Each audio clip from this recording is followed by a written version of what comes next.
آ رہا ہے کہ خلیفہ ہارون رشید کے زمانے میں قحط پڑ گیا تو ہارون رشید نے جب قحط بہت زیادہ زور کر گیا تو اس نے سارے اپنے گوداموں کے منہ کھول دیے کہ لوگوں کو خوراک کا مفت گوداموں سے ارینج کیا جائے۔ جب 10-15 دن کے بعد پھر اس نے پتہ کیا تو اس کی کیبنٹ نے کہا کہ جناب خلیفہ صاحب ابھی تک قحط میں کوئی فرق نہیں پڑا، لوگ بھوک سے مر رہے ہیں۔ تو پھر اس نے مخیر حضرات سے اپیل کی کہ آپ لوگ دسترخوان لگائیں تاکہ یہ قحط کا سما ختم ہو۔ بدقسمتی سے قحط پھر بھی ختم نہ ہوا۔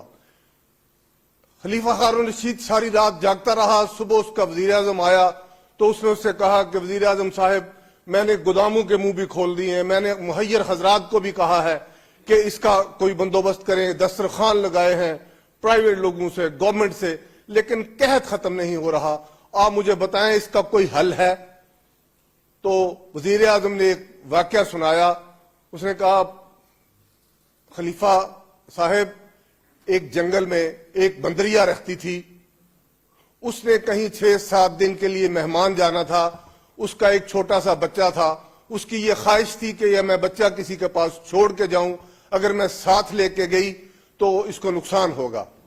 تو وہ جنگل کے بادشاہ کے پاس جو شیر تھا اس کے پاس گئی کہ بادشاہ سلامت میرا بچہ آپ اپنے پاس رکھ لیں، جب میں واپس آؤں گی تو آپ سے بچہ لے لوں گی۔ شیر نے کہا آپ اسے چھوڑ جاؤ، جب آپ واپس آؤ گی انشاءاللہ اس کو آپ کو صحیح سلامت واپس کریں گے۔ شیر صبح جب جنگل میں جاتا تو اس بچے کو اپنے پیٹھ پہ بٹھا لیتا اور سارے جنگل کی سیر بھی کرواتا، اس کو پھل بھی کھلاتا۔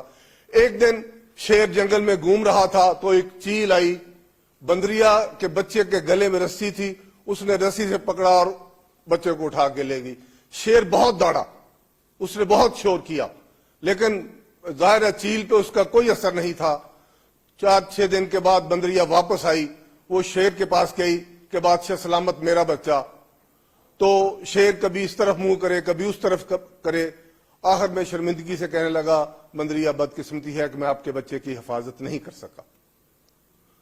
تو اس نے کہا کہ بادشاہ سلامت آپ سے بڑا محافظ کون ہوگا، آپ جنگل کے بادشاہ ہیں، میں کس کے پاس چھوڑ کے جاتی؟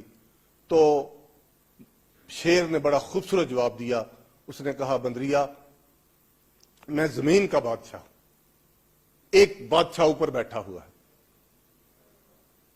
یہ قحط یہ وہ اس بچے کو وہی واپس لا سکتا ہے، میں نہیں لا سکتا۔ اس نے کہا خلیفہ بات سیدھی ہے کہ اس جو ساری دنیا کا مالک ہے، جو سارے جہانوں کا بادشاہ ہے، اس کے آگے جھکو، اس کا منت ترلا کرو، سجدے میں جاؤ، اللہ سے معافی مانگو تاکہ یہ قحط ختم ہو۔ میں یہ گزارش کروں گا کہ یہ جو یہ کورونا ہے یہ اللہ کی طرف سے ایک آزمائش ہے، اور اس آزمائش کو صرف اور صرف اللہ کی ذات ختم کر سکتی ہے، یہ انسانوں کے بس کا روگ نہیں ہے۔ اس لیے جس طرح راجہ صاحب نے درخواست کی تھی، اور اسپیشلی پتہ نہیں میں ایز اے پارلیمنٹرین مجھے یہ بات کرنی چاہیے کہ نہیں کرنی چاہیے، لیکن ہمیں خانہ کعبہ بند نہیں کرنا چاہیے۔ وہ سلامتی کا گھر ہے، وہ امن کا شہر ہے، اللہ نے وہاں امن کی ضمانت دی ہے، اور اب بھی اگر سارے مسلمان حکمران وہاں جا کے اللہ کے آگے اس رمضان شریف میں دعا کریں تو اللہ چاہے گا تو اس نے کہنا ہے تو ہو جانا ہے۔ اس لیے میں سمجھتا ہوں یہ کسی ڈاکٹر، کسی سائنسدان اور کسی دنیاوی فورس کے بس کی بات نہیں ہے۔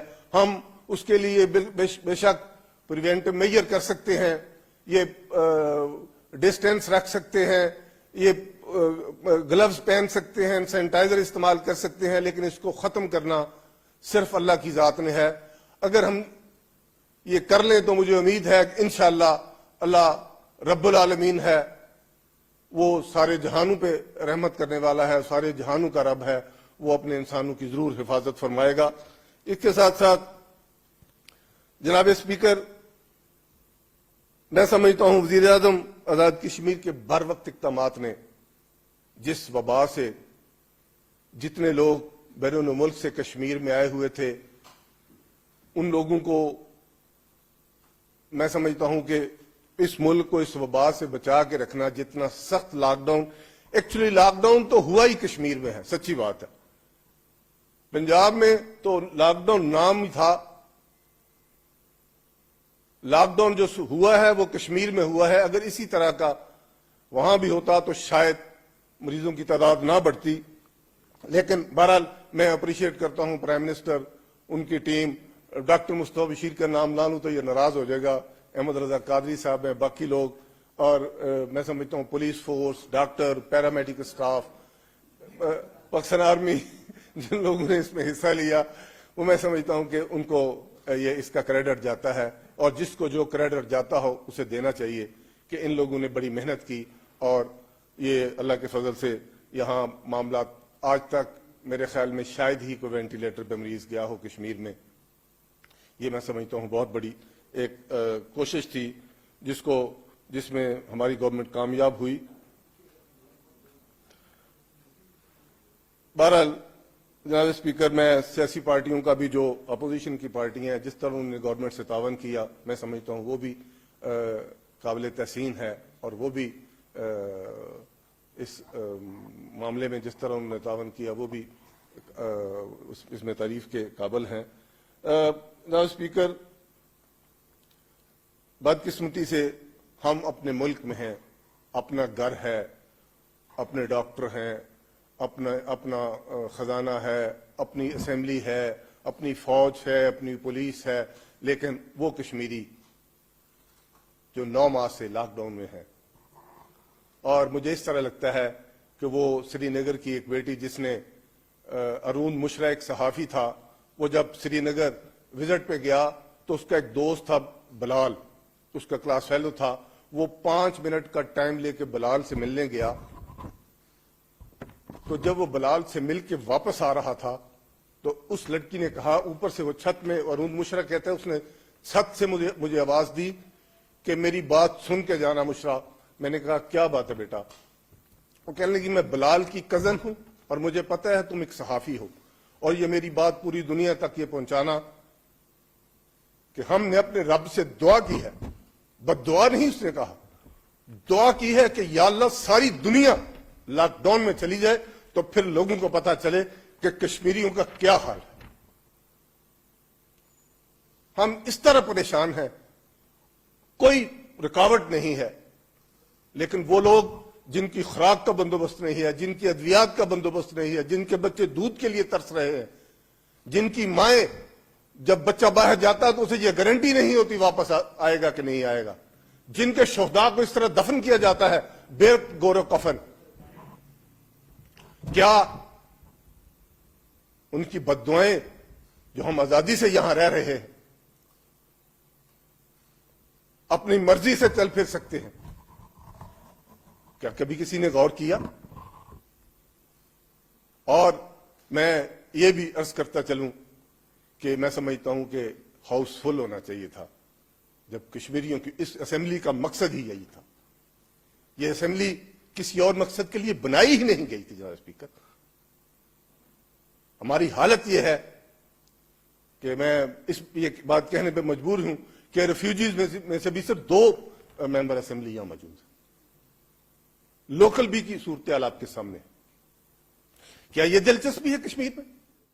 ایک حضرت ابوبکر صدیق رضی اللہ تعالیٰ عنہ نے فرمایا کہ رسول اللہ صلی اللہ علیہ وسلم فرما رہے تھے، جب لوگ کسی شخص پر ظلم ہوتا ہوا دیکھیں اور اس کے ہاتھ کو نہ پکڑیں، جب لوگ کسی شخص پر ظلم ہوتا ہوا دیکھیں اور اس ظالم کا ہاتھ نہ پکڑیں تو ان قریب اللہ ان پر عذاب نازل فرمائے گا، نازل کرے۔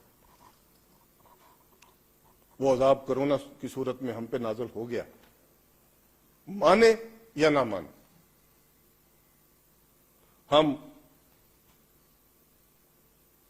میں سمجھتا ہوں کہ فی زمانہ میں سمجھتا ہوں کہ میڈیا کا جتنا رول ہے، مجھے اسپینش فلو سے یاد آیا کہ وہ جنگ عظیم دوم کے بعد اس فلو سے بر صغیر میں تقریباً 1.5 سے 1.25 کروڑ لوگ ہلاک ہوئے تھے، اور اس کی صرف ایک ہی وجہ تھی کہ تب میڈیا نہیں تھا، لوگوں کو اویئرنیس نہیں تھی.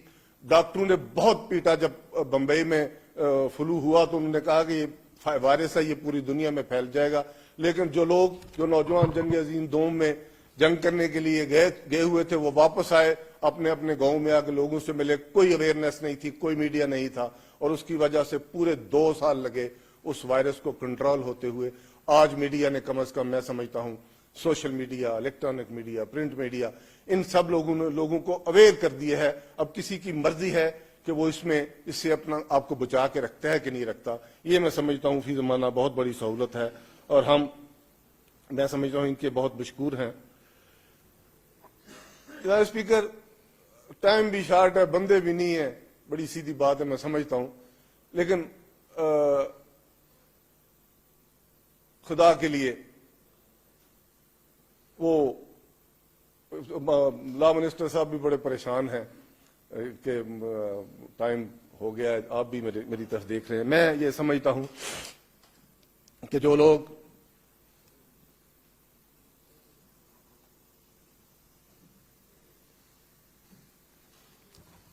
اس صورتحال میں یہ جو کرونا وائرس ہے، اور اس کے ساتھ ساتھ میں سمجھتا ہوں رائے صدیق صاحب نے صحابہ اکرام کی شان میں جن لوگوں نے گستاخی کی ہے، اللہ انہیں تباہ کرے. میں سمجھتا ہوں کہ اس کے لیے باقاعدہ قانون بننا چاہیے، اور وہ ہمارے لیے اور اہل بیت بھی اسی طرح قابل احترام ہیں. اور میں سمجھتا ہوں کہ اس کے لیے کوئی رعایت نہیں ہونی چاہیے. یہ بالکل یہ اسی طرح ضروری ہے جس طرح ہمارے لیے کھانا پینا، رہنا سہنا اور ہمارا مذہب ضروری ہے. یہ اسی طرح ضروری ہے، اور اس کے لیے قانون سازی کرنی چاہیے. اور ان لوگوں کو جو لوگ اس بات میں ملوث ہیں ان کو قرار واقعی سزا دینی چاہیے. میں سمجھتا ہوں کہ ایک میری تجویز ہے یہ کرونا وائرس میں کہ ہمارے پاس ایک انڈسٹری ایسی ہے، ایگریکلچر، اس کو میں فی زمانہ انڈسٹری کہوں گا، اب وہ زراعت پیشہ نہیں رہا، انڈسٹری ہے. اگر گورنمنٹ چاہے وہ ایک ایسا بزنس ہے جس کو ہر شخص اکیلا کر سکتا ہے، اس کے لیے کوئی بندوں کے اکٹھا کرنے کی اس سے کوئی وبا نہیں پھیلتی. ہر شخص وہ سبزی کا کرے، وہ فروٹ کا کرے، وہ دودھ کا کرے، 1 آدمی 2 آدمی کر سکتے ہیں. اگر گورنمنٹ پہلے ہی، میں سمجھتا ہوں آزاد کشمیر گورنمنٹ کا یہ بڑا احسان ہے کہ زمیندار کو بلا سود قرض دیتی ہے، اس قرض میں مزید اضافہ کرے جو بلا سود ہو، تاکہ زمیندار کم از کم ان دنوں میں جب کارخانے بند ہیں، جب فیکٹریاں بند ہیں، جب ہوٹل بند ہیں، جب ٹرانسپورٹ بند ہے، تو یہ لوگ اپنا کام کر کے، اور خدا نہ کرے حالات اگر ایسے رہے جس طرح پہلے ہی وہ 2 سال چلتی رہیں، تو میں سمجھتا ہوں زمیندار ایک ایسا پیشہ ہے، اور زمیندارے سے آپ کو اتنے وسائل مہیا ہو سکتے ہیں، اتنی چیزیں مل سکتی ہیں کہ انسان بھوکا نہیں مر سکتا. اس کے رہنے سہنے اور کھانے پینے کے لیے معاملات ٹھیک رہتے ہیں. آخر میں کیونکہ میں سمجھتا ہوں خاصی پریشانی لگی ہوئی ہے، آخر میں ساری قراردادوں کی حمایت کرتا ہوں، اور ہاؤس سے بھی یہ ریکویسٹ کرتا ہوں کہ ان کو منظور کیا جائے. اور اس لاک ڈاؤن میں جس طرح ہمیں تکلیف ہوئی ہے، کم از کم ان کشمیریوں کو، اور کچھ نہیں کر سکتے تو اللہ کے آگے گڑ گڑا کے دعا ہی کی جائے. میرا اللہ بڑا غفور و رحیم ہے، میرا اللہ بڑا فضل کرنے والا ہے. وہ جب چاہے گا، اگر وہ وائرس سے پوری دنیا کو بند کر سکتا ہے، ہم کوشش تو کریں، ہم استدعا تو کریں، ہم وہ منہ تو بنائیں، ہم اس طرف رخ تو کریں. مجھے امید ہے کہ ماہ رمضان کے صدقے اگر ہم نے دعا گڑ گڑا کے کی، جس طرح دعا کرنے کا حق ہوتا ہے، تو انشاءاللہ العزیز ہندوستان اس بات پہ مجبور ہو جائے گا. وہ اپنے لاک ڈاؤن سے اتنا مجبور ہو جائے گا کہ وہاں بھوک سے جو حالت ہے، انشاءاللہ العزیز پھر اس کشمیر کا بھی کوئی نہ کوئی حل نکل آئے گا. میری بس آخر میں ایک ہی استدعا ہے بس چلو استدام میں نہیں کرتا سی، ادھر سے پھر آواز آ گئی ہے. آخر میں تمام قراردادوں کی حمایت کرتا ہوں اور اس امید کے ساتھ کہ انشاءاللہ العزیز حکومت پاکستان، پوری مسلم امہ اور اقوام متحدہ، انٹرنیشنل NGOs ساری کشمیر کے لیے کوشش کریں گی. بہت شکریہ. Thank you very much.